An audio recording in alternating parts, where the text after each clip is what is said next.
प्रतिनिधी जुई जाधव आहे। जुई, खरं तर महत्त्वाची माहिती समोर येते। बस चालक संजय मोरेनं मद्यप्राशन केलेलं नव्हतं, त्यासोबतच बसमध्ये कोणताही तांत्रिक बिघाड नव्हता अशीही माहिती सध्या समोर येते।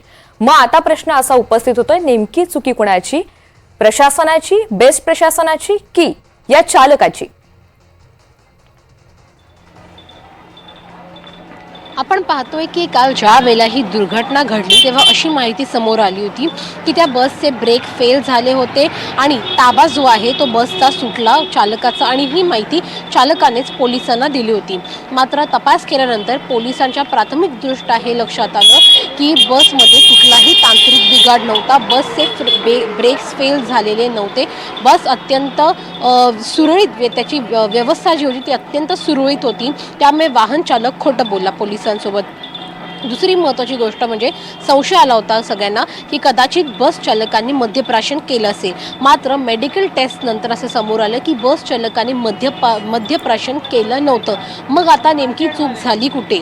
खरं तर जी माहिती मिळते त्या माहितीनुसार बस चालक अवघ्या 10 दिवस आधी बेस्टमध्ये रुजू झाला होता, कॉन्ट्रॅक्ट बेसिसवर त्याला घेतलं होतं कामावर, आणि 10 दिवसांमध्येच ही पहिली घटना घडली। याआधी तो जे छोटे पोर्टर ट्रक्स असतात ते चालवायचा, आणि त्या व्यतिरिक्त त्याच्याकडे जे हेवी व्हेकल लायसन्स, जो परवाना महत्त्वाचा असतो बस किंवा ट्रक चालवण्यासाठी, तो परवाना देखील होता।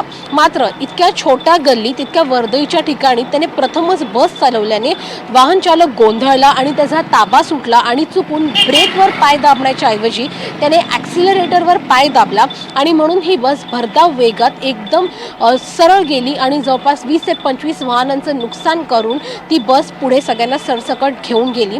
या दुर्घटनेमध्ये आतापर्यंत 7 जणांचा मृत्यू झालेला आहे। एक रुग्ण अजूनही गंभीररित्या जखमी आहे, त्याच्यावर उपचार सुरू आहेत। मात्र मृतांचा आकडा वाढण्याची शक्यता, अशी दाट शक्यता पोलिसांनी वर्तवली आहे।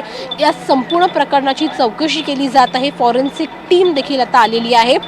मात्र 3 गोष्टी ज्या प्रकर्षाने चौकशी अंतर्गत समोर आल्या त्या म्हणजे की बस चालकाने मद्यप्राशन केलं नव्हतं, बसमध्ये कुठलीही तांत्रिक बिघाड नव्हती, आणि बस चालकाकडे हेवी लायसन्स होतं, हेवी व्हेकल लायसन्स म्हणजेच परवाना होता।